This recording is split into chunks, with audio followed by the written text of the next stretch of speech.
Yo, good afternoon, guys. Hope everyone is feeling great. We just heard the news about the Conor McGregor return, and just recently the Jose Aldo versus Marlon Moraes news. So my brother wanted to speak about the Jose Aldo and the Marlon Moraes news. So we're definitely going to jump right into that first, but let me allow him to introduce himself. Jose here. Gotta take whatever time I got to speak because you got a chatterbox next to me who you don't shut up. You just be yap. Don't give. But this is give why a we want brother to do a this. chance to say something. But yeah, welcome to another episode of Driving Predictions. Gotta remind this guy, he just jumps right into it. But yeah, a lot of exciting things going on in the world of MMA. We're also going to include conversations of boxing, but in this particular episode, we're going to focus more on, first off, Jose Aldo announcing his new division at 135, which a lot of people think is crazy. It's a huge 145er. If he diets correctly, I think he can make the weight and be successful. But against this guy right now, I don't know, man. This guy's an animal.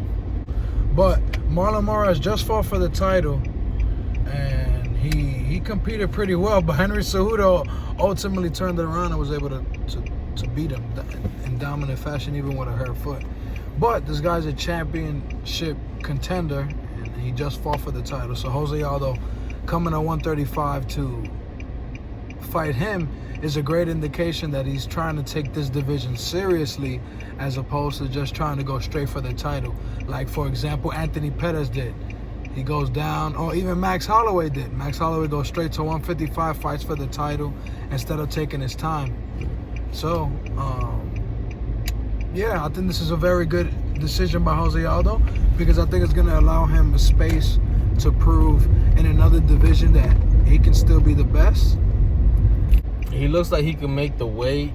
It's a tough one because he's a big 145er, and the guy he's fighting is dangerous. Like Cejudo, he's a better technician. He's a wrestler, and it'll be a tougher fight overall. But this guy can knock you out. So I think Jose Aldo, being older, this is the wrong fight for him, I feel, at 135. So you feel like Henry Cejudo had the style matchup to kind of neutralize the punching power and the striking capacity of Marlon, but Jose Aldo's gonna have to deal with that head on. He won't be able to he won't be able to wrestle him and neutralize the fight as much. Yeah, it all depends how it starts. If he can get it deeper in the fight, like second, third round, then he's gonna bring him into the experience rounds. But it can end early if he starts landing blows on Aldo. It's probably gonna end quick, especially at 135. At 135, that's what people. Depending that's a great point. At how he handles that weight, because if he has to drain himself, you're not gonna be able to take those shots. And I did see the pictures online, and I should be able to post them here so you can see for yourself. But he does look in decent shape. However, I could only imagine the ramifications of losing that much weight the day of the fight, then having to balloon all the way up the same night to reach 100 or to feel comfortable. So ultimately, I think that was an amazing point to mention, the fact that how much his chin is going to be affected by the fact that he's going down to a division that people are frankly not even expecting him to be able to make. Well, it could be a repeat of what happened to what's his face? Right. Max Holloway. Oh, no, not Max Holloway. TJ Dillashaw. I know exactly what you're coming from. TJ, I mean, he came down, got Henry knocked out. Woo. Yeah, because you have to cut the weight. It's tough. It's tough to do, but that's a great point. Yeah. Jose Aldo going down to 135 pounds. Right. So who you think is gonna win the fight? Hold up. When we thought this man was gonna go to 155 pounds one day, we thought he was gonna go up to 55. He's going down to 35. I absolutely think that Marlon Moraes has that advantage for him. But who you going for?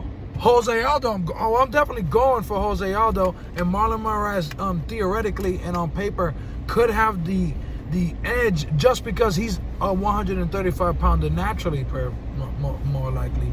So I think is going to be hard, and I'm thinking about it, difficult. If we're talking style matchups, I got Jose Aldo. He got the longer arms, the longer legs. He's a more technical striker. His fucking combinations, and his body can take a shot well, and he can actually be ferocious at that weight. I could only imagine he'll be even faster than we can imagine him already. So, if it's as positive as I can imagine, then woof, Jose Aldo could really be dominant. And imagine him fighting Henry Cejudo, who's way shorter than him, who has way shorter reach than him. I think that would be an amazing matchup. And Jose Aldo's takedown defense is phenomenal. So I'm going to go with Jose Aldo decision in that one. How about you, Jose? I go, if this, Aldo has got to be by knockout. That makes sense. No, actually. No, but I understand where you're coming from. Aldo has more ways to win, but all depends. So I'll say if Moraes wins, it's going to be by knockout early in the fight. If we go into the deeper rounds, it's probably going to be Aldo's fight. The experience will speak, but depends on how drained he is too. So it all depends on how he's able to take that weight. I think we agree on that. That it's going to be contingent on the weight. I'm definitely I'm rooting for Aldo, but I think Moraes got his number. I think the younger guy is gonna prevail. Okay, perfect. Overall. So that was a great discussion. Now we got to talk about January 18th being the supposed return of the notorious Conor McGregor. He's in Moscow right now. It's very early morning. He announced that they haven't come up with the date, even though he alluded to knowing who it is, but he doesn't want the media and the organization to kind of flip it on him, so he's just going to allow the UFC to decide and announce it whenever they want, right? Because the reason why they didn't make the Frankie Edgar's fight is because the UFC said that he won't be able to make it. They won't be able to make up enough money to justify the fight. To me, 2020 is about to be incredible if we're going to say that in January the first pay-per-view is going to have the return of Conor McGregor, and then his plans sound incredible. The Jorge Masvidal winner, the Jorge Masvidal Nate Diaz winner, and then to fight Khabib if he beats Tony Ferguson in Moscow, Rocky IV style. Woo! Yeah. You can tell I'm fucking excited. It's about to be incredible. So what are your thoughts on the prospects of his return? Yeah, I'm excited for it. Hopefully the first fight makes sense. Right? I actually liked the Frankie Edgar fight. I was a little upset that... No, I did too.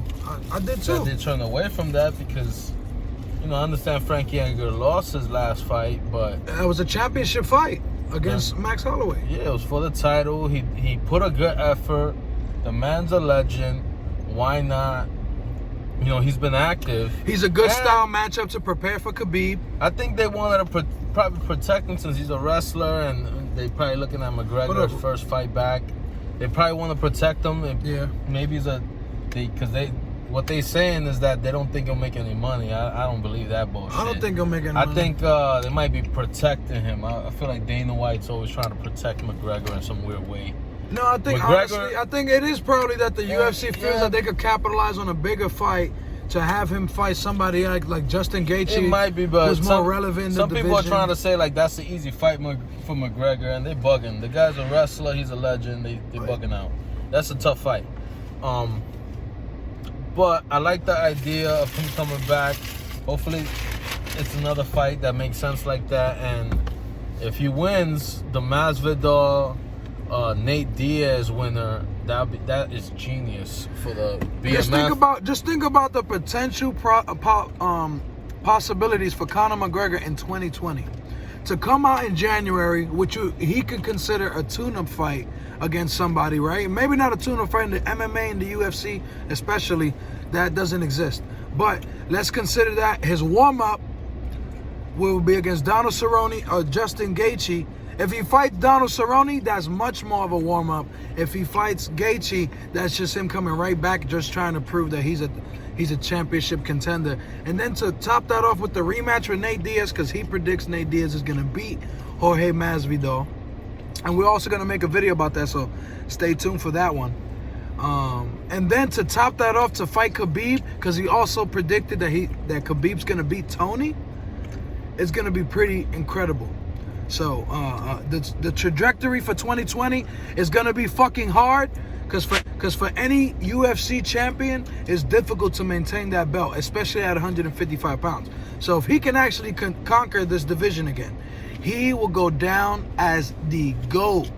The GOAT. Obviously, he has a couple losses, but wow, he would have avenged his one loss to Khabib, and every other loss was early in his career, very early in his career. So really, if he can avenge the Khabib loss, woo, and then woo, she's about to get excited. I gotta go to the store. I'll be right back, guys. Now, you can speak to the people. Oh shit, she's pregnant.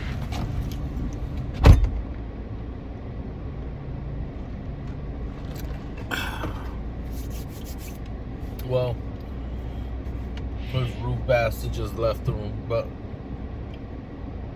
I personally do not think that Conor McGregor has too much proving to do.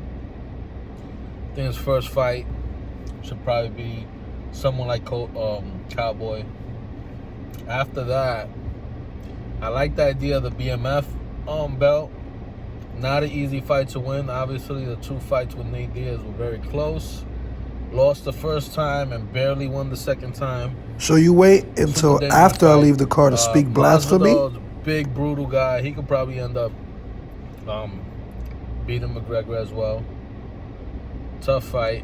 But if he get past these next 2 fights and set up another fight with the winner of Tony versus Khabib, it's going to be a huge fight. I don't think he can beat Khabib. I think Khabib has his number.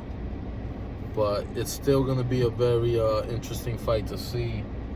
As a fan, I'm excited to see this. Something? I'm sorry. Come right in. I was interrupting, guys. But I've made my triumphant return, just like Conor McGregor, January 18th. But go ahead, my bad.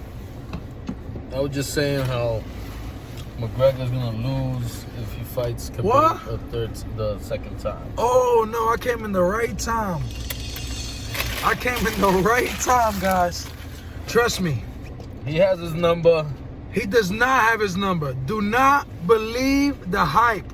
The man wrestles with bears. Don't believe the hype. When you watch the rematch and Conor McGregor conquers Khabib Nurmagomedov in Moscow, please rewatch this video, like, subscribe, share, and confirm that I know what I was talking about. Conor is going to avenge that loss. You can watch it with your 2 eyeballs. He didn't have the fucking feet work to compete with Khabib that night. His foot was fucking hurt. You can see it. He wrestles with fucking bears. He shaves his fucking ass with rocks. The man is bulletproof. I didn't expect that one. When you said he shaves with bears, I didn't know where he was going with that one. He shaves his ass with rocks. He is bulletproof. Nobody in 155 could fuck with him. The only one that has a chance, in my opinion, is GSP, because he, experienced, and he's one of the GOATs. Give it to him. Other than him, there's nobody at 155 that can mess with him. You're smoking a hella crack, bro. Guess what? Not only is 2020 going to be amazing for Conor McGregor, but guess what? I'm going to ramble on again. LeBron James and the Lakers, they're going to be the champions. We're not talking no basketball. Fuck out of here with that. My bad. But I'm going to write that. Fuck out of here. No NBA. Fuck out of here. This MMA. My bad. Get this your mans. Get him the fuck out of here. Fans to watch his return. Hopefully he can make it to the 3rd fight and not lose the first or the second fight, because anything's possible. Still, MMA is a dangerous sport. This is not, if this was boxing, Conor McGregor could come back, fight a bumski. We know he will win that one, then come back and fight the guy he's supposed to fight. But this is not that sport. And Saturday, Ben Askren versus Damian Maia, and if you're a grappling nut, you should get a hard-on for the fight. And I know grappling 2 men hard-on. That fight's going to be trash. You know what I mean? That fight's going to be trash. Bro, but guess what happens when there's a wrestler versus an MMA fighter? Well, we're going to have to cut this out. Y'all better watch the next video.